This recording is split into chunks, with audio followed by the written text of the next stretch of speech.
다 함께 사도신경으로 우리의 신앙을 고백하겠습니다. 나는 전능하신 아버지 하나님, 천지의 창조주를 믿습니다. 나는 그의 유일하신 아들 우리 주 예수 그리스도를 믿습니다.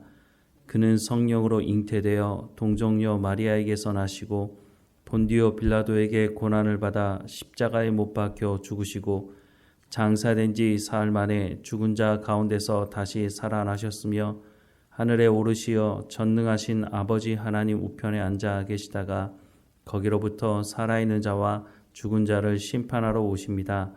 나는 성령을 믿으며 거룩한 공교회와 성도의 교제와 죄를 용서받는 것과 몸의 부활과 영생을 믿습니다. 아멘.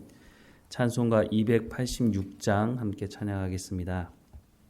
286장 함께 찬양하겠습니다. 주 예수님 내 맘에 오사 날 붙들어 주시고 내 마음에 새 힘을 주사 늘 기쁘게 하소서. 사랑의 주 사랑의 주 내 맘속에 찾아오사 내 모든 죄 사하시고 내 상한 맘 고치소서. 주 예수님 내 맘에 오사 내 소원 다하시고 내 무거운 짐 맡아 주사 참 평안을 주소서. 사랑의 주 사랑의 주 내 맘속에 찾아오사 내 모든 죄 사하시고 내 상한 맘 고치소서. 주 예수님 내 맘에 오사 날 정결케 하시고 그 은혜를 내 맘에 채워 늘 충만케 하소서. 사랑의 주 사랑의 주 내 맘속에 찾아오사 내 모든 죄 사하시고 내 상한 맘 고치소서. 주 예수님 내 맘에 오사 내 길 인도하시고 주 성령을 내 맘에 채워 늘 충만케 하소서. 사랑의 주 사랑의 주 내 맘속에 찾아오사 내 모든 죄 사하시고 내 상한 맘 고치소서. 아멘. 오늘 하나님께서 우리에게 주시는 말씀은 누가복음 23장 13절에서 25절까지 말씀입니다. 누가복음 23장 13절에서 25절까지 말씀 우리 함께 읽겠습니다. 빌라도가 대제사장들과 관리들과 백성을 불러 모으고 이르되 너희가 이 사람이 백성을 미혹하는 자라 하여 내게 끌고 왔도다. 보라, 내가 너희 앞에서 신문하였으되 너희가 고발하는 일에 대하여 이 사람에게서 죄를 찾지 못하였고 헤롯이 또한 그렇게 하여 그를 우리에게 도로 보내었도다. 보라, 그가 행한 일에는 죽일 일이 없느니라. 그러므로 때려 놓게노라. 무리가 일제히 소리질러 이르되 이 사람은 없이 하고 바라바를 우리에게 놓아 주소서 하니 이 바라바는 성중에서 일어난 밀란과 살인으로 말미암아 옥에 갇힌 자로라. 빌라도는 예수를 놓고자 하여 다시 그들에게 말하되 그들은 소리질러 이르되 그를 십자가에 못 박게 하소서 하는지라. 빌라도가 세 번째 말하되 이 사람이 무슨 악한 일을 하였느냐? 나는 그에게서 죽일 죄를 찾지 못하였나니 때려서 놓으리라 하니 그들이 큰 소리로 재촉하여 십자가에 못 박기를 구하니 그들의 소리가 이긴지라. 이에 빌라도가 그들이 구하는 대로 하기를 언도하고 그들이 요구하는 자 곧 밀란과 살인으로 말미암아 옥에 갇힌 자를 놓아주고 예수를 넘겨주어 그들의 뜻대로 하게 하니라. 아멘. 빌라도는 예수님께서 죄가 없다는 것을 분명히 알고 있었습니다. 누가복음 23장 3절과 4절 말씀에 보면 빌라도가 예수께 물어 이르되 내가 유대인의 왕이냐? 대답하여 이르되 내 말이 옳도다. 빌라도가 대제사장들과 무리에게 이르되 내가 보니 이 사람에게 죄가 없도다 라고 말을 하고 있습니다. 오늘 본문에도 또 말씀을 하고 있는데요. 13절부터 15절 말씀에 보면 빌라도가 대제사장들과 관리들과 백성을 불러 모으고 이르되 너희가 이 사람이 백성을 미혹하는 자라 하여 내게 끌고 왔도다. 보라, 내가 너희 앞에서 신문하였으되 너희가 고발하는 일에 대하여 이 사람에게서 죄를 찾지 못하였고 헤롯이 또한 그렇게 하여 그를 우리에게 도로 보내었도다. 보라, 그가 행한 일에는 죽일 일이 없느니라 라고 말하고 있습니다. 빌라도도 헤롯도 예수님에게서 죽일 죄를 찾지는 못했다라고 분명히 말하고 있습니다. 그런데 사람들은 여전히 십자가에 못 박으라고 요구를 하고 있다는 것입니다. 그 이유는 이 예수는 자칭 왕이라고 말하고 그리스도라라고 주장하고 있다는 겁니다. 그런 말로 사람들을 선동하고 있으니 이 예수를 죽이지 않으면 사람들이 노마를 향해서 선동에 속아서 반란을 일으키게 될 것이다 라고 하는 것을 끊임없이 주장하고 있는 것이죠. 그러나 빌라도는 분명하게 이 사람에게선 죄를 찾지 못하였다라고 말하고 있습니다. 그런데 빌라도의 말에 이런 말이 있지 않습니까? 조금 전에 읽었던 15절 끝에 보면 그가 행한 일에는 죽일 일이 없느니라 라고 말하고 있습니다. 지금 이 예수님이 신문받고 있는 이 과정을 통해서 유대 종교 지도자를 뿐만 아니라 백성들이 요구하는 것이 예수를 죽이라고 하는 것을 요구하고 있다고 하는 것입니다. 그리고 십자가에 못 박으라고 얘기합니다. 그런데 이게 십자가에 죽일 일은 아니라고 하는 것입니다. 당시 십자가형이라고 하는 것이 정말 사람들에게 이런 죄를 지으면 안 된다고 하는 흉악 범죄를 저지른 사람들을 십자가의 죽임으로 말미암아 본보기를 삼는 것이죠.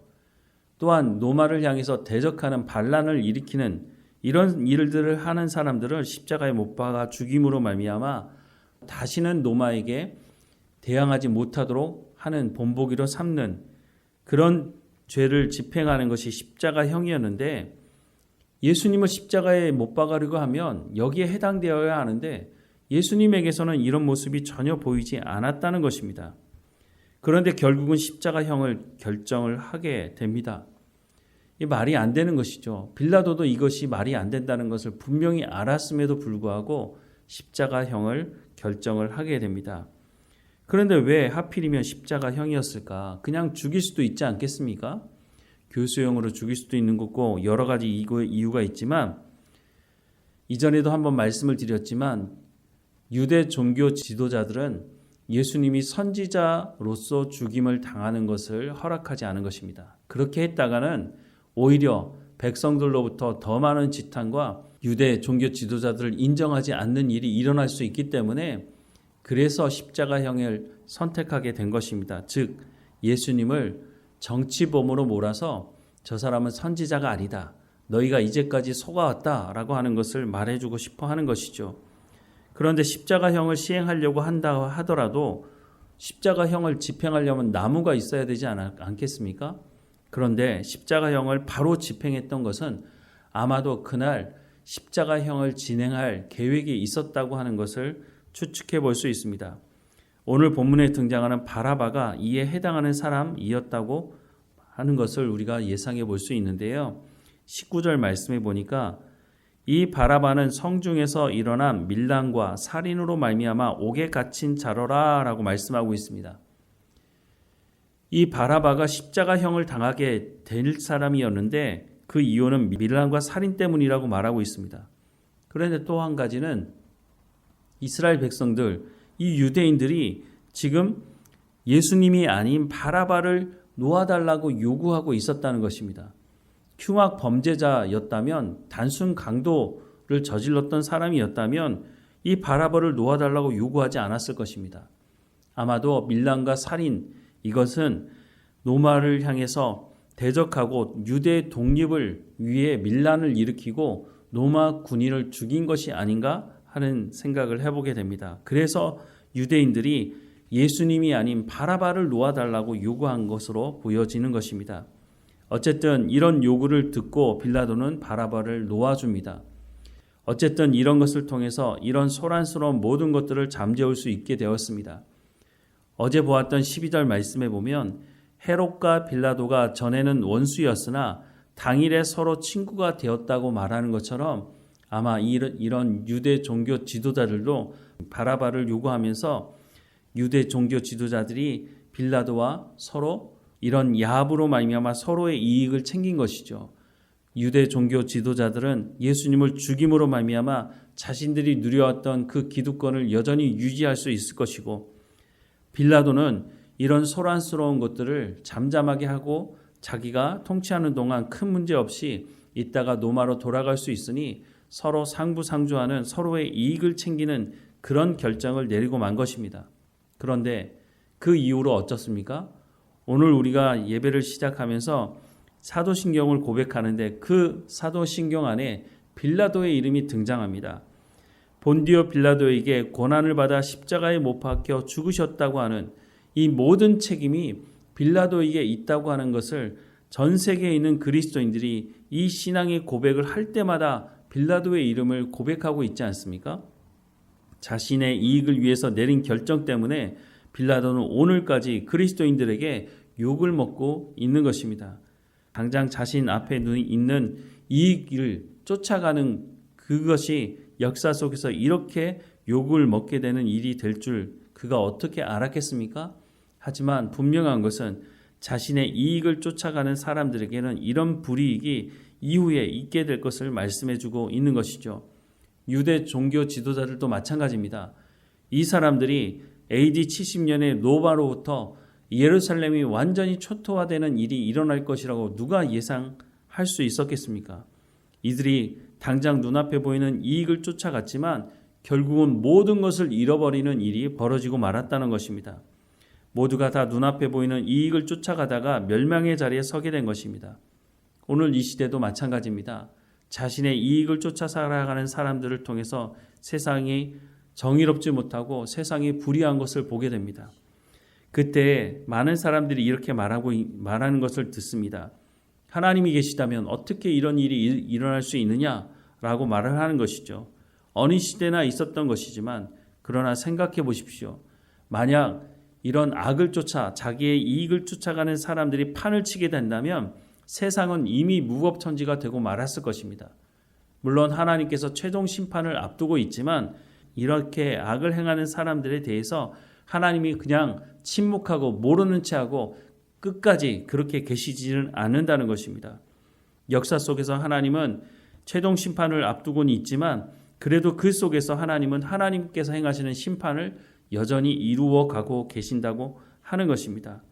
오늘 우리도 깨어있지 않으면 이 자리에 쓸 수 있다는 것을 기억해야 할 것입니다. 때로는 저들도 저렇게 수단과 방법을 가리지 않는데 나도 이번에 한번 눈 감고 그냥 해보지 라는 생각, 그런 유혹에 빠질 수 있다는 거죠. 이런 사람들은 하나님을 인정하지 않기 때문에 그 길을 가는 것입니다. 우리가 하나님을 경외한다는 것이 무엇입니까? 하나님의 말씀을 듣고 하나님 말씀에 순종하는 것 아닙니까? 아무리 상황이 그렇지 않다 할지라도, 아무리 악이 세상에 판친다 할지라도 하나님 말씀을 듣고 순종하는 사람들, 그 사람들 때문에 하나님께서 심판을 미루시는 것에 대한 말씀들은 성경에서 여러 번 찾아볼 수 있습니다. 하나님을 인정하지 않으면 우리가 하나님을 경외하는 삶을 살아갈 수 없고, 하나님을 인정하지 않고 하나님의 말씀을 듣고 순종하지 않으면 우리도 똑같이 예수님을 십자가에 못 박아 죽이라고 주장하는 그 자리에 설 수 있음을 우리가 깨어서 분명히 알아야 할 것입니다. 하나님과 돈을 겸하여 섬길 수 없다고 예수님은 말씀하고 있습니다. 우리가 이 땅에 살아가면서 누구를 섬길 것인지를 분명히 결정하고, 우리가 결정했다면 하나님을 온전히 섬기며 살아가는 삶을 살아가야 할 것입니다. 오늘도 하나님께서 우리에게 하시는 말씀을 듣고 하나님과 동행하며 하나님을 인정하며 살아가는 우리의 삶이 되기를 주님의 이름으로 축원합니다. 기도하겠습니다. 사랑하는 하나님, 세상은 어제나 오늘이나 여전히 무법천지 같아 보입니다. 자기의 이익을 쫓아 살아가는 사람들은 예수님 시대에도, 오늘 이 시대에도 서로 야합하고 자신들이 최종 승리를 얻은 것처럼 떵떵거리고 살아가는 모습을 보게 됩니다. 왜 하나님이 이런 모습들을 그냥 내버려 두는지 알지 못하겠다고 하는 사람들의 이야기도 듣습니다. 오늘 우리도 또 때로는 이렇게 말할 때가 있습니다. 하나님, 우리를 불쌍히 여겨주시고 하나님께서 악을 그냥 내버려 두지 않으신다고 하는, 하나님께서 심판하신다고 하는 것을 분명히 알고, 또한 마지막 최종 심판이 있다는 것을 우리가 분명히 깨달아 알아서 우리는 이들 가운데 섞여 살지 않게 하시고 이들의 주장을 따라 살아가지 않도록 하나님을 인정하고 하나님을 경외하며 하나님의 말씀을 온전히 붙들고 살아가는 우리의 삶이 될 수 있도록 은혜를 베풀어 주옵소서. 하나님, 우리 가운데 지혜를 허락해 주옵소서. 하나님의 말씀을 마음에 새기게 하셔서 하나님 고난 가운데서도 오직 하나님만 의지하며 살아가는 우리의 삶이 될 수 있도록 은혜를 베풀어 주옵소서. 하나님과 더 친밀한 교제하는 오늘 하루가 되게 하시고 하나님의 말씀을 통해서 성령의 열매를 맺어가는 이 하루가 될 수 있도록 은혜를 베풀어 주옵소서. 오늘도 우리와 함께 하시는 하나님께 감사하고 예수님의 이름으로 기도드립니다. 아멘. 하늘에 계신 우리 아버지, 아버지의 이름을 거룩하게 하시며 아버지의 나라가 오게 하시며 아버지의 뜻이 하늘에서와 같이 땅에서도 이루어지게 하소서. 오늘 우리에게 일용할 양식을 주시고 우리가 우리에게 잘못한 사람을 용서하여 준 것 같이 우리 죄를 용서하여 주시고 우리를 시험에 빠지지 않게 하시고 악에서 구하소서. 나라와 권능과 영광이 영원히 아버지의 것입니다. 아멘.